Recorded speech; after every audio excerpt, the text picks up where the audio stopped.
What's up guys, Assalamualaikum dan salam sejahtera kepada korang semua yang sudi menonton Saja Sembang. Aku Faizwan. So, episod kali ini tentang KWSP dan ini merupakan berita-berita semasa yang mana aku nak share dengan melalui channel Saja Sembang ini. Tapi sebelum tu guys, bagi korang yang belum subscribe ke channel ini, please klik di sini dan jangan lupa share dan juga like video ni guys. Kalau kita tengok paparan ini, mungkin korang dah tahu dah tengok dah video dia.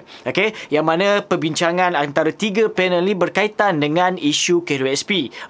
Desakan rakyat untuk 10K one off dan sebagainya. Tetapi untuk pengetahuan korang, sebelum malam kita dah tahu dah apa yang Dr. Ashraf ada maklumkan dan bahaskan tentang isu ni. Tetapi seorang panel ni menarik perhatian aku, yang mana dia ada solution yang lain pula, yang mana beliau merupakan Muhammad Zahid Abdul Aziz, iaitu Timbalan Pengerusi Gerakan Keadilan Monetari Malaysia. Sebut monetary ni aku tak faham, tapi bila aku dah search, maksud monetary ni iaitu berkaitan dengan wang ataupun mata wang. Dan apa kelebihan hujahan beliau yang mana aku nak highlightkan pada hari ni, yang maybe akan membuka mata korang sendiri, yang mana ada solution yang lain juga boleh membantu tanpa menggunakan wang KWSP kita. Walaupun korang tahu KWSP ada keluarkan kenyataan yang berkait dengan isu persaraan dan sebagainya, tetapi beliau argue dalam hal ini. Sebab apa?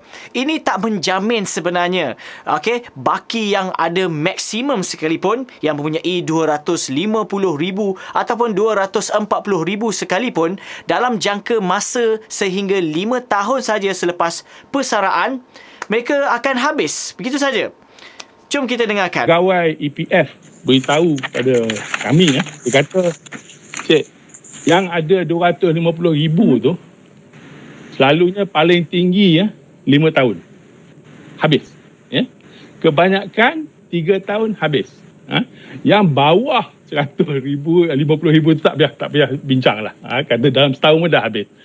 Yang kita nak bincang simpanan masa tua ni ialah mereka yang ada 1 juta, 2 juta. Memang dia perkira.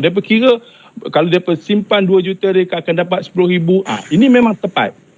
Jadi kalaulah kerajaan mengguna kaedah itu untuk bangkang pengeluaran EPF ni, saya rasa tak betul.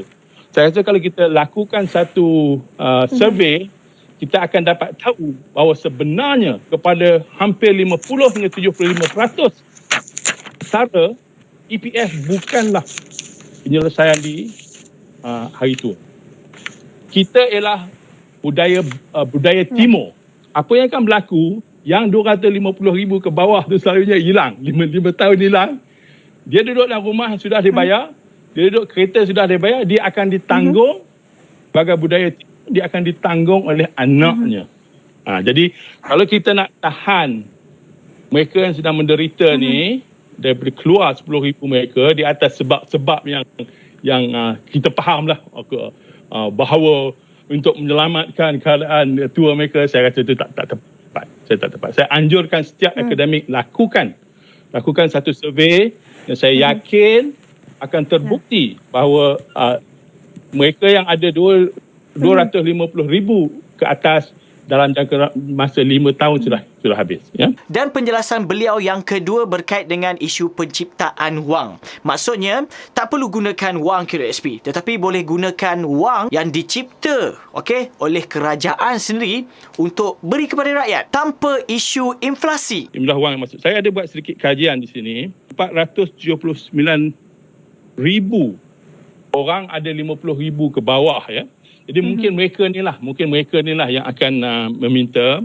Dan andainya mereka meminta 10,000 seorang, dan saya rasa tidak semua yang akan menuntut. Katalah 25%, mana 120,000 orang yang minta keluar 10,000, itu hanya 1.2 bilion hasilnya. Jumlah mata wang Malaysia adalah 2.15 trilion.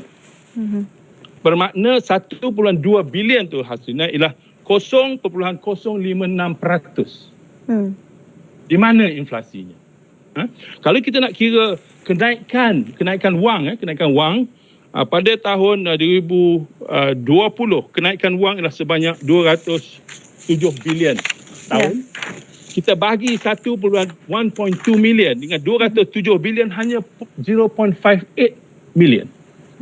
Jadi saya nak anjurlah kepada pakar-pakar kita ni, sebelum dia nak keluar kenyataan inflasi buatlah perkiraan sikit ya. Kami sebenarnya kami tak setuju mengatakan bila kerajaan cipta duit ia akan berlaku inflasi. Tidak. Sebab apabila kerajaan cipta duit, seandainya terhasil barang dan khidmat, maka argumen yang mengatakan inflasi itu tidak tepat. Terima kasih. Baik. Dan seterusnya, poin yang paling penting sekali berkaitan dengan isu pembiayaan. Okey, yang mana beliau juga ada bahaskan tentang isu ini. Terlalu banyak bank dapat keuntungan dalam ni. Lepas tu ditambah lagi untungnya sekiranya pembiayaan ni dilaksanakan. Tetapi rakyat tetap berhutang. Kita kata there is an elephant in the room yang kita tak nampak.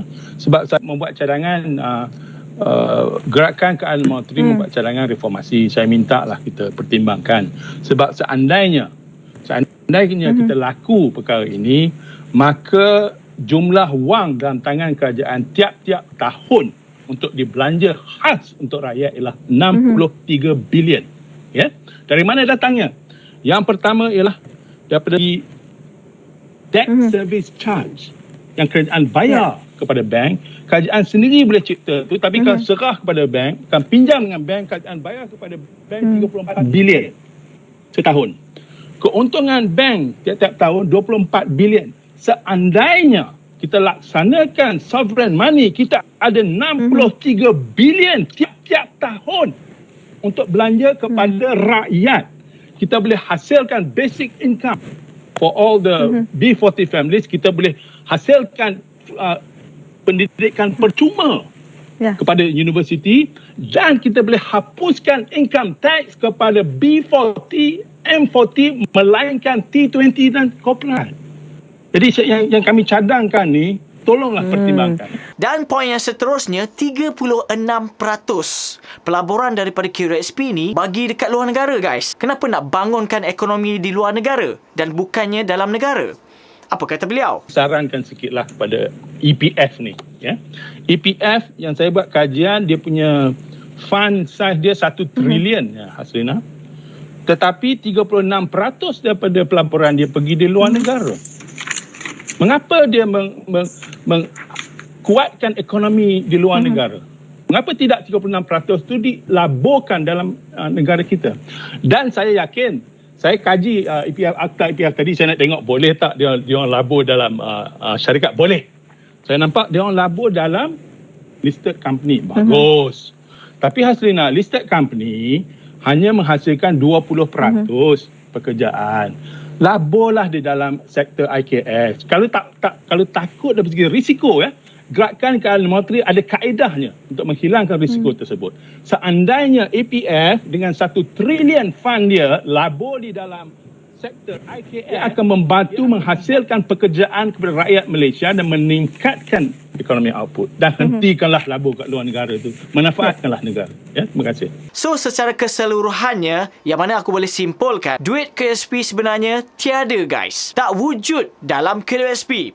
Yang mana duit-duit ini hanya sekadar nombor sahaja. Hanya sekadar di paparan skrin korang sahaja. Di iAccount setelah korang buat simakan. Yang nyatanya, duit itu sudah dilaburkan kepada kesemua mana-mana organisasi yang terlibat dengan pelaburan melalui QSP ni. So, sebab itulah pelbagai alasan yang digunakan oleh QSP. Kata hari tua lah, keuntungan negara lah, akan mengganggu dividen pencarum yang lain lah, dan sebagainya. So, sebab apa? Alasan-alasan ni selalu diulang-ulang kembali disebabkan faktor-faktor yang mana dijelaskan oleh Muhammad Zaid Abdul Aziz, iaitu Timbalan Pengerusi Gerakan Keadilan Monetari Malaysia.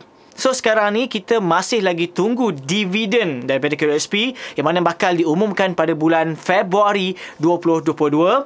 Okey, yang mana kita tak tahu adakah peratusan tu naik ataupun turun ataupun lagi turun. Okey, sebab itulah kita nak tengok adakah pelaburan ni berasas, okey, berbaloi ataupun tidak. Kita tak tahu macam mana nak keluarkan duit ni. Okey, sekiranya kalau macam kita ni ada hak untuk kita keluarkan, kira baguslah. Okey, sebab apa? Macam macam sia-sia je melabur dekat QSP ni. Sekiranya dividen itu makin lama makinlah jatuh. Okay, so itu saja perkongsian aku dalam episod kali ini. Diharap sikit sebanyak memberi info yang terkini daripada channel Saja Sembang. Bagi korang yang belum subscribe ke channel ini, please klik di sini dan jangan lupa share dan juga like video ni guys. Sekiranya korang ada sebarang cadangan, sebarang nak komen saja di ruang komen di bawah. Aku Faizwan. Assalamualaikum.